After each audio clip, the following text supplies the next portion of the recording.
Comment faire sa déclaration de revenus quand on est client d'un courtier comme Interactive Broker? C'est ce qu'on va voir dans cette vidéo avec un tutoriel étape par étape pour voir comment déclarer ses dividendes, ses intérêts et sa plus ou moins value. Alors au programme de cette vidéo, on va faire un rappel sur le fonctionnement de la déclaration de revenus quand on est investisseur en bourse et plus spécifiquement quand on est client de courtiers étrangers. Ensuite, on verra la première solution, donc c'est-à-dire un tutoriel étape par étape pour vous montrer comment faire votre déclaration de revenus quand on est client d'Interactive Broker, donc vraiment spécifiquement Interactive Broker.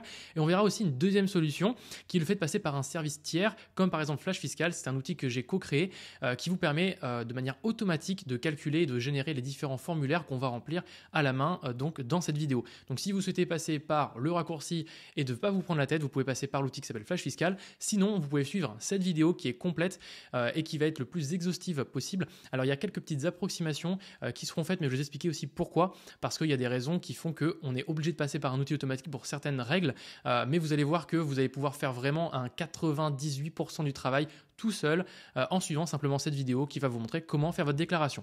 Et si vous souhaitez faire votre déclaration également pour l'aspect des cryptos, donc si vous êtes client de courtier en crypto, vous avez du Bitcoin, vous avez des Ethereum, etc. et que vous souhaitez faire votre déclaration, là je vous recommande très vivement pour le coup de passer par un outil automatique. L'outil que je recommande et celui que j'utilise à titre personnel, c'est Walsio, une société française. Et si jamais ça vous intéresse de passer par eux, vous avez 10% de réduction avec le code Axel10. Maintenant, on va voir comment faire ces déclarations soi-même quand on est client de courtier étranger. Donc, vous savez, chaque année, vous devez déclarer vos revenus sur le site impôts.gouv.fr. Et quand vous êtes client d'un courtier qui est donc étranger, qui n'est pas basé en France ou qui n'a pas de succursale en France, vous devez déclarer l'existence de ce compte titre puisqu'il est à l'étranger. La France le fisc n'en a pas connaissance, donc il faudra lui informer. Et donc pour ça, on va remplir l'annexe 3916 bis qui dit aux impôts: coucou, j'ai un compte à l'étranger qui est de tel identifiant et que j'ai ouvert à telle date. Donc ça, c'est la première chose à faire. Si vous ne faites pas ça, vous exposé à un risque d'amende de 1 500 € par compte et par année non déclarée. Donc si vous ne l'avez pas fait depuis quelques années, moi je vous conseille de le faire à partir de maintenant. Comme ça, vous êtes en règle à partir de maintenant, c'est très important. Ensuite, vous devrez remplir si vous avez gagné des intérêts. Donc c'est-à-dire gagner des intérêts, c'est de l'argent que vous avez gagné avec votre argent. Donc ce sont des intérêts. Il faudra remplir l'annexe 2047 et il y aura un report qui va se faire automatiquement du montant de vos intérêts sur le formulaire 2042. Pour les dividendes, il faudra également remplir l'annexe 2047 puisque ce sont des revenus en provenance de l'étranger, et il y aura un report qui va se faire également de manière automatique sur le formulaire 2042. Et pour vos plus ou moins values, il faudra remplir l'annexe 2074-CMV avec un report qui va aussi, encore une fois, être automatique sur le formulaire 2042. Une chose très importante à noter, si votre courtier calcule votre plus ou moins value, donc là je parle du cas d'Interactive Broker, mais ça peut être le cas pour un courtier comme DeGiro ou un autre courtier français, étranger, n'importe quoi, s'il calcule la plus ou moins value pour vous, il faudra bien utiliser le formulaire 2074-CMV et pas le formulaire 2074. De toute façon, vous ne pouvez pas utiliser les deux. Les impôts vous disent vous ne pouvez pas cocher les deux annexes, donc il faut choisir soit l'une soit l'autre. Et si vous avez votre courtier comme Interactive Broker qui calcule pour vous votre plus ou moins value, il faudra utiliser le 74-CMV. C'est notre cas avec Interactive Broker.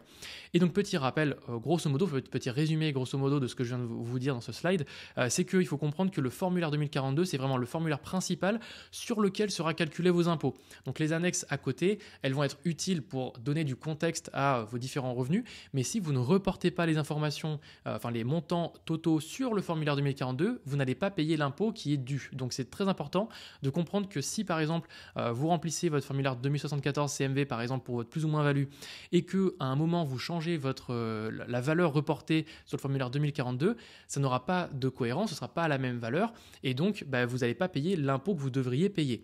Alors vous allez voir après comment je vais le faire étape par étape, mais simplement comprenez que formulaire 2042 égale l'impôt que je vais payer et les formulaires annexes, donc 2047, 2074 CMV, 3916, etc. ce sont des annexes complémentaires à remplir pour donner du contexte, mais qui sont aussi obligatoires. En résumé, la fiscalité, comment ça fonctionne en bourse. On va avoir le choix par défaut qui va être le prélèvement forfaitaire unique. Donc ça, c'est ce qu'on appelle la flat tax. Vous allez être imposé à la fois sur vos intérêts, vos dividendes, vos plus-values à 30%. Donc sur les gains que vous avez réalisés, vous allez payer 30%, c'est très simple. Vous pouvez opter pour le choix du barème progressif de l'impôt sur le revenu. Donc c'est une petite case que vous allez pouvoir cocher, qui est la case 2OP. Quand vous cochez cette case-là, elle va s'appliquer sur l'ensemble de vos revenus, donc des plus-values mobilières, donc comme les intérêts, les dividendes, les plus-values. Donc ça va s'appliquer à l'ensemble de ça.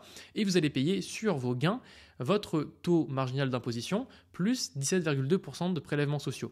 J'ai fait un petit résumé, mais sachez qu'en fonction du type de dividende que vous avez reçu, type d'intérêt, etc., vous pourriez bénéficier de certains abattements, d'une CSG réduite, etc. Mais comprenez que vous allez payer en gros la TMI plus 17,2%. En prenant cette option-là ou prenant le PFU.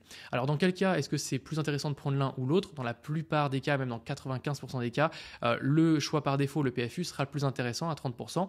En fait, dans le cas où le BRM progressif sera intéressant, c'est si, par exemple, vous êtes très peu fiscalisé, si par exemple, l'année dernière, vous avez touché quasiment zéro de revenus, donc vous êtes dans une TMI à 0%, ou alors une TMI à 11%, potentiellement, ça peut être plus intéressant, mais sinon, il faudra choisir le PFU. Si vous souhaitez faire la simulation, vous pouvez remplir votre déclaration d'impôt en faisant tout, par défaut. Et ensuite, à la fin, que vous allez arriver à votre processus, vous allez avoir une estimation de votre impôt à payer. Vous pouvez revenir en arrière, cocher la case, réarriver jusqu'à la fin et vous verrez la différence entre les deux. Et donc, ce sera à vous de faire le choix entre opter ou non pour cette option. Alors, on va rentrer dans le vif du sujet, comment faire ces déclarations soi-même. On va d'abord rentrer avec cette première étape qui est le fait de déclarer son compte Interactive Broker. Alors, il faut savoir que, comme je vous le disais, vous n'avez aucun impôt à payer par rapport à cette déclaration de compte, mais si vous ne le faites pas, vous risquez une amende de 1 500 €, donc on va quand même le faire. Première étape, ça va être de récupérer les informations de son compte Interactive Broker. Donc depuis le document qui s'appelle Account Confirmation Letter, on va récupérer le nom de l'entité, l'adresse de l'entité, et donc de l'entité Interactive Broker à laquelle vous êtes rattaché. Donc pour ça, je vais aller sur Interactive Broker, je vais donc sur mon compte, et je vais aller dans la partie performance et rapports, puis dans autres rapports. Ici, je vais donc dans autres rapports et je vais descendre dans mon Account Confirmation Letter et je vais pouvoir ici activer mon compte Confirmation Letter. Si vous avez plusieurs comptes, il faudra bien sûr déclarer un formulaire 3916 par compte que vous avez. Donc moi ici, je clique sur mon compte, j'en ai deux, j'ai mon compte au comptant qui est ce numéro-là et je vais avoir mon compte de marge. Donc ce qu'il va falloir faire, c'est que pour chacun des comptes, ici, il faudra donc régénérer une nouvelle Account Confirmation Letter. Donc je génère celle-ci qui sera, en anglais, en français, c'est pas très important, avec ou pas le montant de la valeur. Et donc là, en zoomant, ce que vous allez voir, c'est le nom qui est associé à votre compte, le numéro du compte. Donc ça, c'est le numéro, il faudra bien sûr le mettre de côté.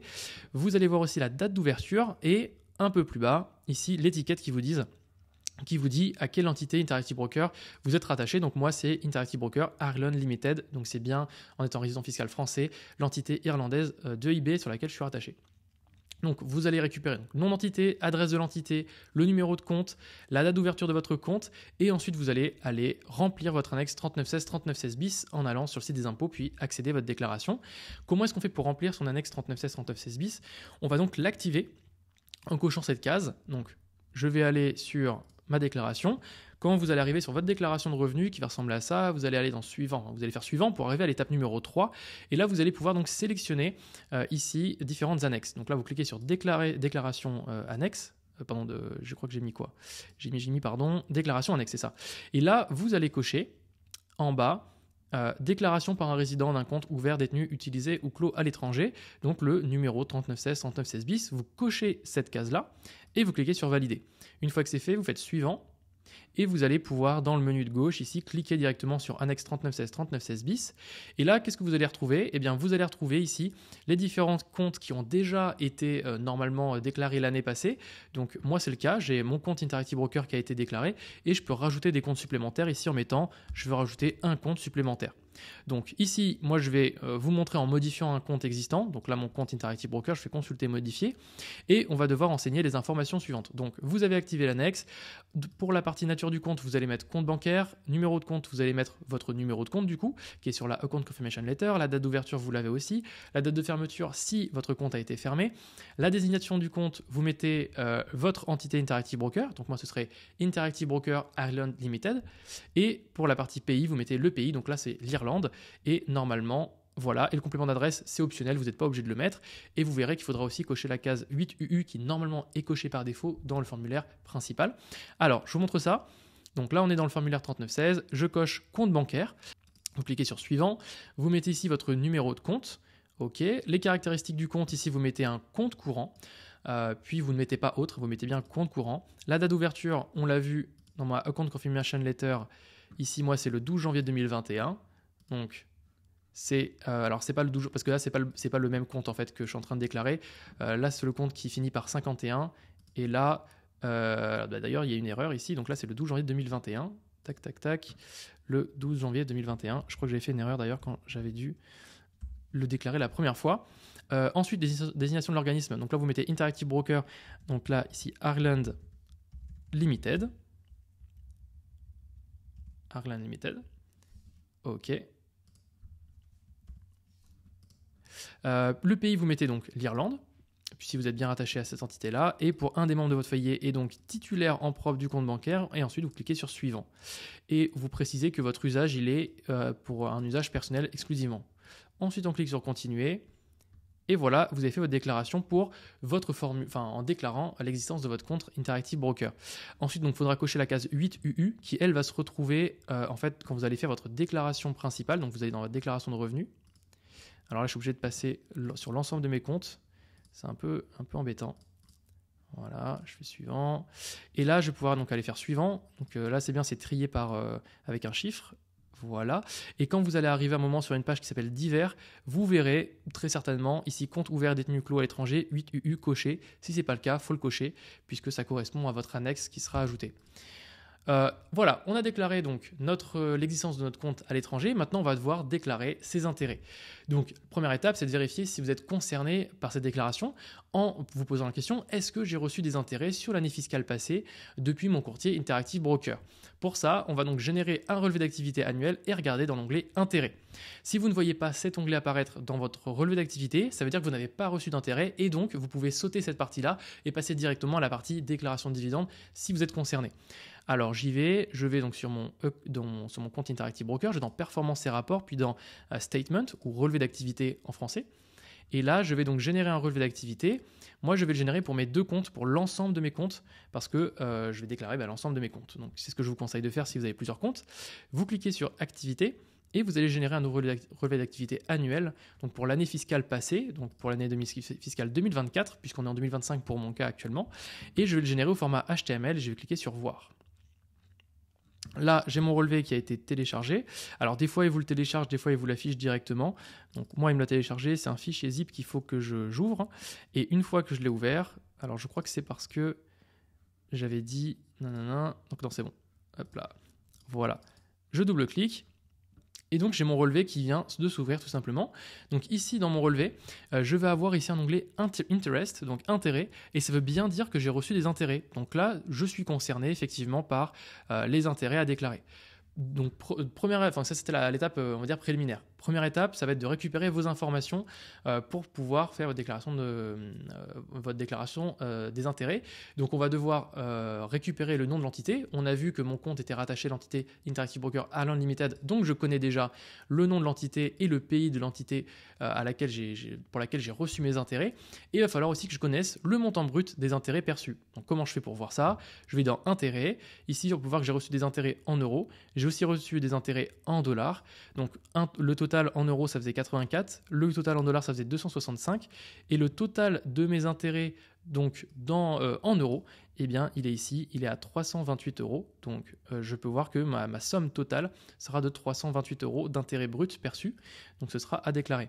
Les intérêts qui sont versés par votre entité Interactive Broker, ils le sont depuis l'entité à laquelle vous êtes rattaché. Donc, si vous êtes rattaché à l'entité irlandaise, ça veut dire que vous avez eu des intérêts qui proviennent de l'Irlande. Et donc, il va falloir dire que vos intérêts proviennent de ce pays, donc de l'Irlande. Si vous êtes rattaché à l'entité Interactive Broker LLC, ça veut dire que vous venez de l'entité américaine. Et donc là, il va falloir déclarer ces intérêts en provenance de l'Amérique. Donc là, on va remplir l'annexe 2047 à partir de ces informations. Donc, on va activer l'annexe 2047 qui est déclaration des revenus encaissés à l'étranger. On revient sur notre déclaration de revenus. On va sur la partie sélection des annexes. Et là, je vais venir donc cocher mon formulaire 2047, donc déclaration des revenus 2024. encaissés à l'étranger par un contribuable domicilié en France. C'est bien le cas, je clique sur valider et une fois qu'on a son annexe qui est validée, normalement elle apparaît sur la partie de gauche. Je clique dessus, voilà, ok, bon là je peux faire ok. Alors il va peut-être me demander, voilà, non c'est bon, 2047. Je clique sur suivant. Et là, le formulaire 2047, comme il est assez long, il nous propose en fait de cocher les parties qui nous intéressent. Et donc moi en l'occurrence, comme il s'agit d'intérêts qui sont en fait les intérêts, c'est simplement des revenus, ce qu'on appelle, le fisc appelle ça des revenus, des valeurs et capitaux mobiliers imposables en France. C'est lourd comme terme, mais c'est ce qu'il faut cocher. Donc on va cocher ça. Des revenus, des valeurs et capitaux mobiliers imposables en France, ça c'est ce qu'on appelle des intérêts, c'est ça. Donc on coche ça, on fait suivant, et là on voit qu'on a une première partie sur les dividendes qui va nous servir un peu plus tard, et on voit surtout qu'on a une autre partie en ligne 230 qui concerne les intérêts qui, elles, nous concernent actuellement. Donc là, ce qu'on va devoir faire, c'est reporter, alors pardon, c'est pas ça, on va devoir donc remplir les différentes valeurs. Donc ce que je vais faire, c'est que là ici, pour le pays de l'encaissement et d'origine des revenus, je vais mettre donc l'Irlande, je vais chercher Irlande pour ça. Le montant net encaissé, eh bien, c'est quoi le montant net encaissé? C'est 328,51. Il faut arrondir à l'euro près quand on fait une déclaration sur le site des impôts. Donc là, je serai à 329 euros. Donc je vais mettre ici 329 euros d'intérêt net encaissé. Et le taux applicable, lui, il va devoir être récupéré sur l'annexe du formulaire 2047. Donc là, vous tapez formulaire 2047. Et vous allez aller dans la partie notice. Et dans la notice, un peu plus bas, vous allez voir normalement, voilà, les taux applicables au revenu net de l'impôt prélevé à la source et renseignements spécifiques à certaines conventions. Donc là, nous, on va rechercher le pays de l'Irlande. Donc je cherche l'Irlande. Sur les dividendes, on voit qu'il n'y a pas de convention fiscale, on est à 0. Et sur les intérêts, pareil, on est à 0. Donc, ce qu'on doit faire, quand on fait sa déclaration, vous mettez ici le taux applicable pour le cas de l'Irlande à 0. On a donc un résultat 1,0. Et si on a de toute façon supporté de l'impôt à l'étranger, on peut le renseigner, mais ça ne va rien changer, puisque même si vous avez été prélevé à l'étranger, admettons, de 20 euros, eh bien l'État va dire il n'y a pas de convention fiscale, donc pour nous, c'est comme si vous n'aviez pas été prélevé. Donc vous pourriez mettre le montant de votre retenue d'imposition. Donc pour le retrouver, il faudra aller dans Withholding Tax, qui veut dire retenue à la source, et dedans, là ici vous verrez toutes les retenues à la source liées à vos dividendes, mais il y a aussi certaines retenues à la source qui proviennent de vos intérêts. Donc vous pourriez le mettre si vous souhaitez. Moi dans mon cas, j'ai eu j'ai plusieurs dividendes et donc j'ai un peu la flemme d'aller chercher là-dedans. Donc je vais venir laisser 0, mais vous avez compris l'idée. Donc ici je vais revenir et je vais mettre que j'ai supporté 0 d'intérêt, de withholding tax, de retenue à la source sur mes intérêts. Une fois que vous avez fait ça, on peut voir qu'on a un total des intérêts imposables en ligne 251 de 329 euros. Et là, il va falloir qu'on précise, donc dans la ligne 252, les intérêts et autres produits de placement à revenu fixe. C'est notre cas, ce sont bien des intérêts. Donc là, je vais prendre mon montant ici des 329 euros que je vais coller dans la case ici, et on voit qu'il y a en face la case d'ETR, ça veut dire que ça va être reporté automatiquement dans la case d'ETR sur la déclaration 2042 principale. Une fois que c'est fait, je clique sur suivant, et on peut voir, ça me fait bien un petit récapitulatif. Vos intérêts et autres produits de placement à revenu fixe, 322 euros, seront reportés en case d'ETR avec un report qui va être activé. Je clique sur suivant, et c'est bon pour mes intérêts. Donc on vient de faire l'étape numéro 3. L'étape numéro 2, l'étape numéro 3, c'est de reporter sur le formulaire 2042. On vient de le faire puisque le report est activé automatiquement, mais vous pourriez aussi le vérifier manuellement. Alors comment est-ce qu'on fait pour le vérifier? C'est très très simple. Là, on est sur le formulaire principal. Je vais revenir sur ma déclaration de revenus. Peut-être qu'il va falloir que je fasse précédent. Ouais, ça va falloir que je fasse précédent. Voilà.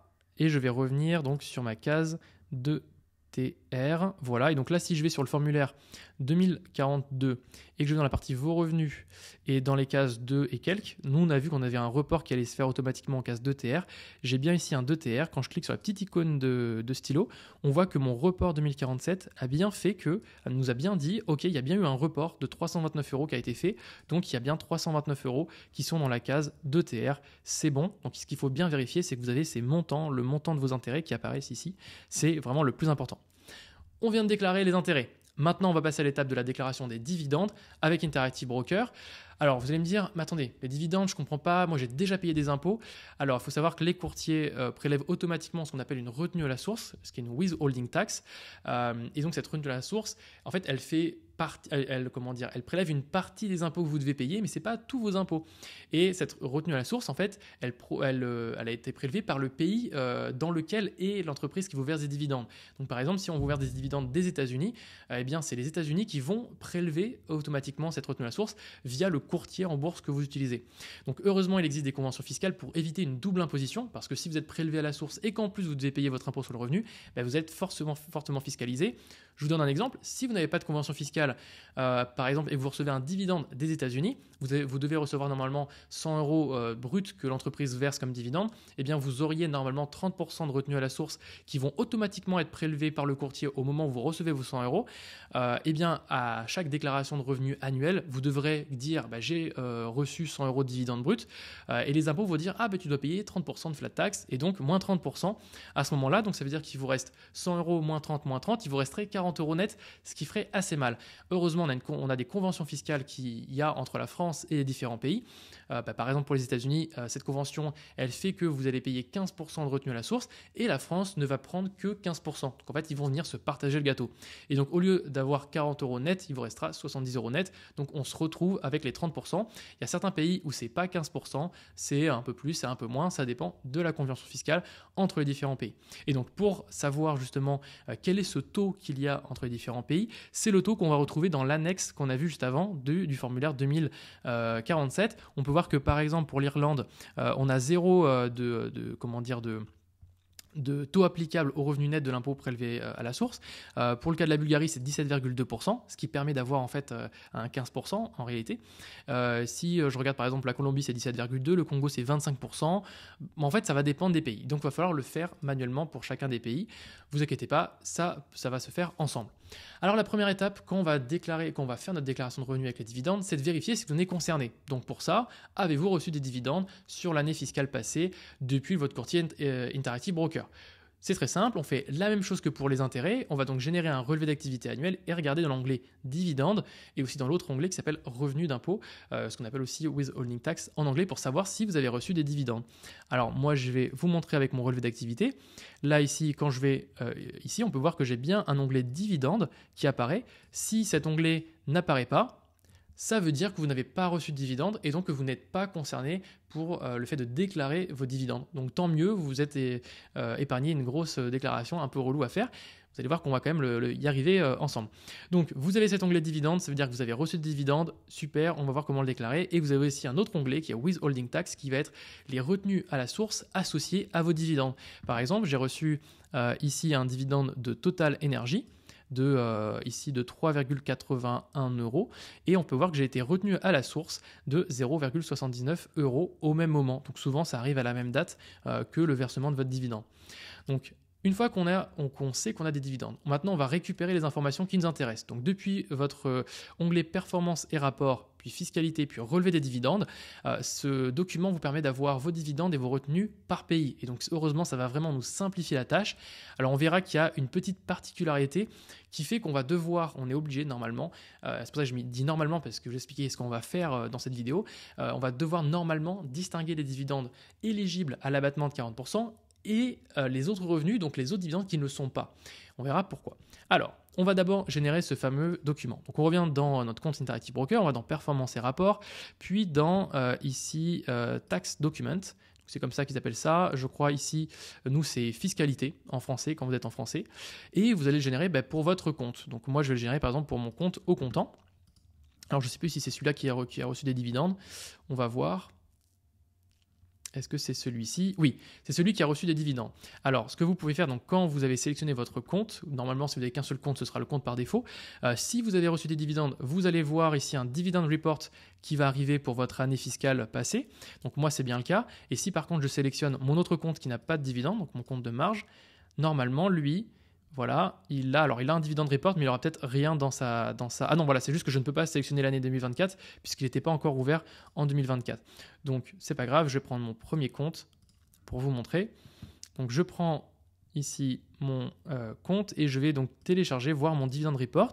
Je clique sur HTML et là-dedans, ce que je vais voir, et donc c'est la liste de tous mes dividendes que j'ai reçus. Donc je peux voir la base en euros, la base en USD, la withholding tax, donc la retenue à la source en euros et la retenue en dollars. Donc ça, c'est quand même plutôt chouette d'avoir ces différents montants. Donc vous pouvez bien sûr les retraiter dans un Excel ou quoi si besoin. Et vous verrez surtout un dividend summary by country. Et là, vous verrez que moi, par exemple, dans le cas de mon client, dans le cas de ma déclaration à moi, j'ai le pays France et États-Unis, donc c'est plutôt simple à déclarer. Je vais voir mon total des dividendes pour chacun des pays, avec une partie total dividende, total payment in lieu et une partie total withholding tax. Alors, il faut prendre 2 petites secondes pour expliquer ça. Les dividendes, ce sont les dividendes. Les payment in lieu received, qu'est-ce que c'est? Ce sont des dividendes que vous avez reçus lorsque vous n'étiez pas en possession de vos titres. Alors, comment est-ce que c'est possible que vous n'êtes pas en possession de vos titres et que vous receviez quand même des dividendes? Eh bien, ça arrive quand vous avez coché l'option d'Interactive Broker, le programme d'amélioration de rendement qui permet en fait de prêter vos actions à d'autres investisseurs Interactive Broker. En échange, vous touchez un petit rendement supplémentaire, vous touchez des intérêts supplémentaires. Eh bien, quand vous faites ça et que vos titres sont prêtés à d'autres investisseurs, eh bien, techniquement, ils ne sont plus à vous directement et donc vous touchez quand même les dividendes, mais vous les touchez par un mécanisme qui est un peu différent et donc ça arrive dans la partie payment in lieu. Ce qu'il faut simplement comprendre de ça, c'est que vos dividendes que vous avez vraiment perçus sur votre compte, que vous devez déclarer, c'est la somme de la colonne total dividende et total payment in lieu, donc c'est la somme de ces deux valeurs-là. Moi, j'ai 0, mais si j'avais des valeurs, j'aurais fait la somme des deux pour connaître les montants de dividendes bruts que j'aurais perçus. Alors, oui, j'ai aussi obligé de préciser, mais tout ce rapport-là, il est généré dans la devise de base de votre compte. Donc là, moi, ma devise de base, c'est l'euro. Donc là, ici, on parle en euros. Là, ici, on parle en euros. Et là, on parle en euros. Tout est en euros ici, sauf quand c'est précisé. Donc dans la partie dividend detail, quand c'est précisé ici USD, ça veut bien dire que c'est des USD. Donc je reviens ici, on a donc notre total des dividendes par pays et on a notre total de la retenue à la source par pays. Ok, c'était vraiment ce qu'il nous fallait. Et donc, ce que je vous disais, c'est qu'il aurait fallu normalement faire une distinction entre les dividendes éligibles à l'abattement de 40% et les autres revenus. Mais ça, je vais vous le montrer dans le concret, puisque pour faire notre déclaration, on va donc aller à l'étape d'après, l'étape numéro 2, qui est le fait de remplir votre annexe 2047. Donc pour ça, c'est comme pour les intérêts, on va cocher la case annexe 2047. Alors c'est parti, on va sur le site des impôts, on va dans sélection des annexes. Si vous aviez déjà reçu des intérêts, normalement cette case est déjà cochée. Si vous n'aviez pas encore reçu d'intérêts, eh bien cette case n'était pas cochée. Donc vous cochez ici déclaration des revenus, donc le formulaire 2047. Une fois que c'est fait, vous allez sur l'annexe 2047. Ok, bon là j'étais sur la fin de mon annexe puisque j'avais déjà fait ma partie des intérêts. Donc je reviens au tout début de mon annexe. Ici, votre déclaration concerne les différentes parties. Et là, ce que vous devez cocher, c'est des revenus et valeurs et capitaux mobiliers imposables en France. C'est comme pour les intérêts, on l'a vu. Hop là, j'étais un peu rapide. Voilà, vous devez cocher ça. Et il manquait une autre case à cocher, c'est des revenus imposables ouvrant droit à un crédit. C'est ici, des revenus imposables ouvrant droit à un crédit d'impôt égal au montant de l'impôt à l'étranger. On coche cette case-là et je clique sur suivant. Ici, vous allez aller dans la partie des dividendes, donc en ligne 200, et vous voyez en fait qu'on a deux sections. On a une section 201 qui me dit les revenus ouvrant droit à un crédit d'impôt égal à l'impôt payé à l'étranger, et une autre partie en 220, les revenus n'ouvrant pas droit à un crédit d'impôt. Et donc en fait, techniquement, c'est ce que je vous montrais juste avant, techniquement, il faut faire la distinction entre les dividendes éligibles à l'abattement de 40%, donc ces dividendes-là, ils vont atterrir dans cette section-là, dans la section des revenus ouvrant droit à un crédit d'impôt, et les dividendes qui n'ouvrent pas droit à un abattement. Pourquoi ? Parce que si vous cochez la case de OP, donc qui vous permettait de prendre l'option du barème progressif de l'impôt sur le revenu, donc pour rappel, par défaut, vous êtes imposé à 30% le prélèvement forfaitaire unique, la flat tax, mais si vous optez pour cette option-là, vous pourriez être imposé à la TMI plus les prélèvements sociaux. Eh bien, il faut savoir que si vous optez pour cette option-là, eh bien, il y a certains dividendes qui donnent droit à un abattement dans ce cas-là, et donc d'avoir un abattement de 40%, donc ce qui fait que l'État considère que vous avez 40% de moins, en gros, imposable. Je vous la fais courte, mais en gros, c'est ce que ça veut dire. Et donc, c'est pour ça que ça peut avoir un impact sur vos revenus. Maintenant, si vous êtes au PFU, que donc ça veut dire que vous payez la flat tax, vous ne cochez pas cette option de l'option du barème progressif sur le revenu. Ça veut dire que vous avez un cas simple où vous payez 30% de fiscalité sur vos dividendes, que vous ayez opté ou pas pour ça. Donc, si vous le déclarez ici ou que vous le déclariez dans les revenus n'ouvrant pas droit à un crédit d'impôt, ça ne va pas changer le montant de votre impôt à payer. Mais c'est quand même une petite erreur qu'il y a. Donc, si jamais vous souhaitez bien faire les choses, il va falloir faire donc cette distinction entre les deux. Les dividendes, par défaut, vous allez pouvoir les mettre dans la partie des dividendes éligibles à un abattement. Donc en gros, quand vous recevez des dividendes, pour vous, dans votre tête, vous dites c'est éligible à un abattement. Et dans quel cas est-ce que ce n'est pas éligible à un abattement? Eh bien, c'est dans le cas où c'est des dividendes versés par une entreprise qui est une REIT, donc c'est une entreprise comme Realty Income, qui va vous verser des revenus en faisant du foncier, donc de l'immobilier. Toutes les entreprises qui sont des SIC, des SIPCAV, et toutes les entreprises dont le siège social, dont la résidence fiscale est basée dans un pays qui n'a pas de convention fiscale entre la France et ce pays-là. Donc ça arrive. Je vous prends le cas par exemple de Alibaba. Alibaba est une entreprise qui est basée, alors je ne sais plus, je crois que c'est les Bermudes ou les îles Caïmans, je crois. Eh bien, il n'y a pas de convention fiscale et donc ça tombe dans la case autres revenus distribués, dans la case d'ETS. Et donc ça va arriver dans la ligne 220, ici revenus n'ouvrant pas droit à un crédit d'impôt.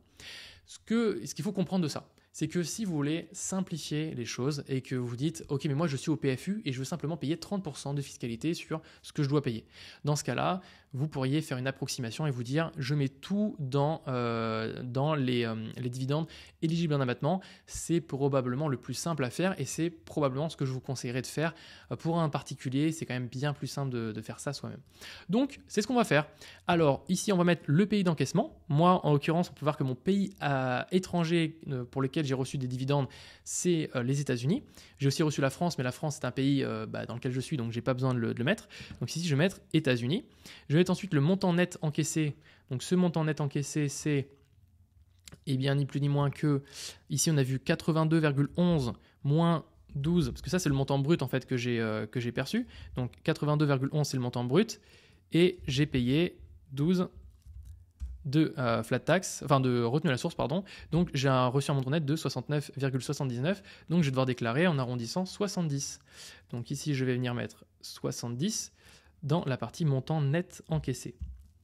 Ok, le taux applicable, il est de combien? Eh bien, on va aller voir la convention fiscale. Donc ici, je vais venir rechercher États-Unis. Et États-Unis, donc ici, on est bien sur la liste de tous les tableaux. Et ici, États-Unis, on peut voir que les dividendes soient à 17,6%. Donc, je vais venir mettre dans ma déclaration 17,6. Alors, je crois que c'est un point qu'il faut mettre, 0,6. Voilà, il me calcule un résultat et mon impôt support à l'étranger, moi, il était de 12,32, j'arrondis à 12. Là, ça tombait à peu près à 12, donc c'est à peu près le même montant, c'est parfait. Et j'avais aussi la France, donc forcément, la France ne va pas apparaître dans cette liste-là. Si vous avez perçu des dividendes d'un pays qui n'est pas dans la liste des pays ici, vous allez cocher ici « Autres pays », parce que ce sont les autres pays qui donnent droit potentiellement à une convention fiscale avec les États-Unis. Moi, je descends un petit peu plus bas. Et là, si je veux faire les choses bien sûr, il faut que je déclare les 4 euros de dividendes, enfin les 3 euros et quelques de dividendes que j'ai reçus de Total. Donc pour ça, c'est une entreprise qui est basée en France, mais je les ai encaissés à l'étranger. Et donc, je vais devoir descendre un peu plus bas dans ce formulaire pour aller voir ici dans la liste la partie 260, revenus des valeurs mobilières françaises et revenus assimilés encaissés à l'étranger. Donc moi, en l'occurrence, mon pays d'encaissement, alors je peux mettre l'Irlande puisque Interactive Brokers est basé en Irlande. Hop là. Irlande, mais comme c'est aussi rattaché à la grosse entité d'Interactive Brokers qui est aux États-Unis, vous pourriez aussi mettre États-Unis si besoin. Donc Irlande et États-Unis sont acceptés. Et là, je dois mettre le montant en euros de mes dividendes, donc perçus en France, qui sont éligibles à l'abattement de 40% si option du barème. Et s'ils ne donnent pas droit à cette option-là, il faudra le mettre dans la case juste en dessous, qui va ensuite être ajoutée en case d'ETS. Donc moi ici, mes montants, je reviens sur ma déclaration. Ici, c'est, on a vu en France 3,81, donc je suis à 4, donc je vais devoir mettre ici 4 dans cette cellule-là pour mes revenus. Alors, ce que j'ai oublié de vous montrer, sur la partie des dividendes, on était bon, voilà. Donc les dividendes, qu'est-ce qu'ils nous ont fait? On doit le faire donc par pays. Vous mettez donc les différents pays. Si vous avez reçu des dividendes des États-Unis, du Canada et d'autres choses, vous pouvez les ajouter. Si vous avez besoin de plus de cases de pays, vous pouvez cocher ici oui à cette case et donc vous allez avoir un tableau qui va être allongé pour avoir plus de cases si nécessaire. Moi, je vais cocher non. Voilà, et une fois que vous avez fait ça, ici vous allez avoir votre montant, donc comme pour les intérêts, qui va être calculé en ligne, donc là 221, total des dividendes et jetons imposables. Et là, c'est à vous de faire en fait la dichotomie, vraiment la distinction entre la quantité de ces 82 euros qui donne droit donc à ce fameux abattement des 40% et l'autre partie qui sont les autres revenus qui ne donnent pas droit à cet avantage des 40%. Comme je vous le disais, si vous souhaitez simplement opter pour le PFU, donc la flat tax classique, payer 30% et que vous voulez vraiment pas trop vous prendre la tête, vous pourriez simplement juste reprendre ce montant, donc les 82, et le reporter en case juste en dessous, donc il va être ensuite reporté en case de décès sur la déclaration 2042. Voilà, j'ai déclaré mes dividendes de mon pays étranger, États-Unis. Je les ai aussi déclarés pour mon pays, donc les dividendes reçus d'une entreprise française, mais qui a été encaissée par un courtier qui est basé en Irlande. Donc ici, j'ai mis le pays d'encaissement, l'Irlande, et on clique sur suivant. Ensuite, c'est reporté automatiquement un peu ici pour la case 8VL. Donc là, ce sont le montant supporté à l'étranger pour lequel vous avez un crédit d'impôt. Et donc, voilà, on peut voir que je vais avoir les différents montants qui vont être reportés. La partie dividende éligible à l'abattement, 86 euros. La partie intérêt, donc là, c'est ce qu'on a vu juste avant sur les intérêts. Et la partie des revenus imposables ouvrant droit à un crédit d'impôt, donc de 12 euros. Et le report est activé automatiquement. Je clique sur suivant. Et ensuite, dans votre formulaire 2042, vous pourriez aller vérifier. Dans votre case, par exemple, de décès, comme pour les intérêts, vous cliquez sur le petit stylo et vous voyez ici que le report 2047 vous a bien calculé le montant qui a bien été reporté. Ok, on a fait notre déclaration 2047, on a fait cette étape 3, donc on a bien vu que ça a été automatiquement reporté sur le formulaire 2042.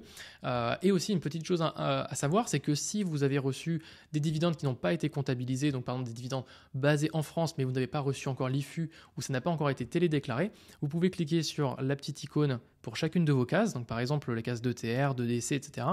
Et vous pourriez ajouter ici le numéro de tiré de l'établissement qui vous a versé des intérêts, le nom de l'établissement et le montant imposable qui sera déclaré. Donc comme ça vous permet de voir en fait l'ensemble de vos établissements, donc ça peut être assez pratique. Allez, je passe à l'étape numéro 4 qui va être la dernière étape pour faire votre déclaration, déclarer sa plus ou moins value réalisée. Première étape, c'est de récupérer vos informations, donc quel est le montant de votre plus ou moins value réalisée. Pour ça, on va dans performance et rapports, relever et aller dans la partie synthèse de la performance réalisée et non réalisée et on va aller voir le croisement entre la colonne réalisée totale et totale entre parenthèses tous les actifs. Donc je reviens sur mon relevé d'activité qui était donc ce relevé d'activité qui est le relevé d'activité principal, mon activity statement, mon relevé d'activité annuel. Dedans, on avait les intérêts, les dividendes et tout en haut, vous avez un onglet Realized and Unrealized Performance Summary ou ce que je vous ai dit justement en français. Donc c'est, on a dit que c'était synthèse de la performance réalisée et non réalisée. Et ici, vous avez donc le croisement entre la colonne réalisée totale, donc cette colonne-là, et ici la ligne qui s'appelle total, entre parenthèses, tous les actifs ou total all assets. Et là, on peut voir que moi, j'ai réalisé une plus-value de 5300 euros qui est composée de quoi? Qui est composée d'une plus-value sur les actions. Donc là, ici, Total Stocks, moi, j'ai gagné 6 983 euros sur mes actions que j'avais en portefeuille. Et sur le change, donc le fait d'avoir converti des euros en dollars ou des dollars en euros, eh bien, j'ai perdu 1600 et quelques euros. Donc la somme des deux fait que j'ai fait une plus-value de 5 324 euros si j'arrondis. Donc ça, c'est la somme de ma plus ou moins value. Donc l'étape numéro 2, ça va être de déclarer vos plus ou moins values et de le reporter. Donc comme ça, on va aller activer l'annexe 2074-CMV et c'est parti. Alors je vais sur le site des impôts, je vais ensuite aller sur la sélection des annexes et je vais aller cocher l'annexe ici 2074-CMV, donc déclaration d'imputation entre les plus ou moins values. Encore une fois, je rappelle, si votre intermédiaire financier, qui est votre courtier, comme Interactive Broker, DeGiro, etc., calcule votre plus-value ou votre moins-value à votre place, vous devez cocher le formulaire 2074-CMV et ne pas cocher le formulaire 2074, qui est la déclaration des plus ou moins values. Mais ça, c'est dans le cas où vous devez vous-même calculer vos plus ou moins values. Donc nous, on coche bien vraiment 2074-CMV et pas la 74. Validé, on va sur la 74-CMV et dans ce formulaire-là, on vous propose de faire un rappel de vos moins-values antérieures reportables sur 10 ans. Donc si vous aviez des moins-values reportables antérieures sur 10 ans, il faut aller voir votre déclaration de l'année passée et là, il faudra remplir dans votre déclaration si vous aviez une moins-value reportable. Donc admettons, l'année dernière, vous aviez 1000 euros de moins-value. Ici, il faudra mettre 1000 euros de moins-value parce que vous avez un stock de moins-value reportable que vous pourriez utiliser si besoin. je vais faire le cas où on avait un stock de moins-value reportable par exemple. Donc admettons, j'ai fait une moins-value l'année dernière de 1000 euros. Cette année, je fais une plus-value. Donc je vais vider mes cases ici, parce que j'avais mis des cases de test. Je vais remplir la ligne qui s'appelle 21, total des plus-values calculées par votre intermédiaire financier. C'est le cas avec Interactive Broker. Donc nous, on a vu que c'était quoi dans mon cas? C'était 5323 euros. Donc je vais ici, donc 5324 euros pour mes plus-values. Si vous avez fait une moins-value, eh bien vous allez l'ajouter dans la ligne 25, total des moins-values de l'année calculées par vos intermédiaires financiers. Donc ok, j'ai fait 5300 euros et j'ai un stock de moins-value de 1000 euros que je souhaite utiliser par exemple cette année. Je clique sur suivant. Là ici, je vais devoir faire donc mon petit calcul entre mes plus ou moins-values. Donc déjà, première chose à faire, donc là j'ai vidé mes cases qui étaient déjà remplies. Première chose à faire, c'est aller dans la case A2, où là, vous allez reporter le montant de vos plus-values réalisées durant l'année. Donc, si vous avez fait des plus-values, comme mon cas, là, vous devez remplir cette case. Si vous n'avez pas fait de plus-value, vous ne remplissez pas cette case. C'est aussi simple que ça. Donc là, moi, j'ai fait une plus-value de, on a dit 5324 euros. OK. Est-ce que j'ai des moins-values sur l'année que je souhaite imputer? Non, parce que cette année, je n'ai pas fait de moins-value. J'ai fait que 5324 euros de plus-value. Ensuite, il me calcule sur la colonne C, il me fait mon petit calcul. Donc là, moi, je ne peux pas changer cette valeur-là. Et sur la colonne D, on me dit imputation des moins-values antérieures. Donc là, je peux utiliser mon stock antérieur pour imputer mes plus-values actuelles. Donc voilà, on a vu que moi, j'avais un stock de 1000 euros. Donc j'enlève mes 1000 euros à mes 5300 euros. Voilà, ok, j'ai consommé 100% de mon stock de moins-value et donc il me reste 4324 euros que je devrais ensuite reporter sur la ligne 3VG de mon formulaire principal. Donc là, ici, 4324 euros. Je descends un peu plus bas, on me précise bien que j'ai un total des moins-values imputées de 1000 euros. Ok, j'avais 1000 euros, j'ai enlevé 1000 euros, il me reste plus que 0. Je clique sur suivant. Ici, je peux descendre en bas. Et on va venir faire un suivi de vos moins-values antérieures reportables sur 10 ans. Donc là, c'est à vous de faire le suivi. Moi, je vais vider mes cases ici. Voilà. Et donc, comme j'avais en 2023 j'avais 1000 euros. J'avais en fait 1000 euros que j'ai utilisé. Donc, il ne me reste plus rien. Je n'ai rien à mettre. Super, je pourrais cliquer sur suivant. Dans le cas où vous avez fait une moins-value sur cette année, à l'étape précédente, vous n'avez pas rempli la case parce que c'était que pour les plus-values. Donc, si vous avez une moins-value cette année, il faudra l'ajouter à votre stock de moins-value reportable pour 2024. Parce que si en 2024, vous faites une moins-value, admettons, de 2000 euros, il faudra le mettre ici 2000 euros, qui va être ensuite utilisé l'année prochaine si vous faites une plus-value. Voilà, j'espère que c'est assez clair sur ce calcul et le positionnement des valeurs, soit plus-value, soit moins-value. Je clique sur suivant, dans mon cas en tout cas. On peut voir donc que j'ai une plus-value qui est de 4300 euros, donc les 5000 moins les 1000. Bon, c'est un exemple théorique, mais simplement pour vous montrer. Et on a le report activé qui a été activé justement pour la case 3VG. Je clique sur suivant. OK. Et là, normalement, quand vous allez ensuite dans votre déclaration, donc je vais aller voir ma petite case 3VG, on peut voir que j'ai bien mon montant de 4324 euros. Il faut bien vérifier que les montants sont bien les bons dans votre déclaration 2042. Comme je vous disais, c'est le formulaire principal, c'est sur ça que va être calculé vos impôts. Voilà, vous avez fait votre déclaration de revenus avec Interactive Broker. C'était pas si évident que ça, mais j'espère que cette vidéo vous aura aidé à le faire par vous-même. Les petits points à retenir, c'est toujours qu'en fait votre déclaration de revenus, soyez de bonne foi. Comme je vous le disais, il y a des choses qui sont très compliquées à faire soi-même, notamment la distinction entre les dividendes qui donnent droit ou pas à un abattement. Désolé, mais c'est quand même très compliqué.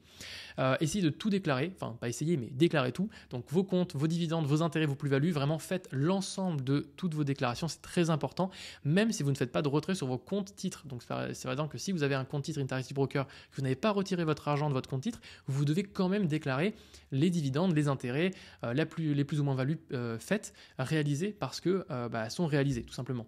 Un conseil important, évidemment, d'archiver et de tous vos documents, tous vos justificatifs.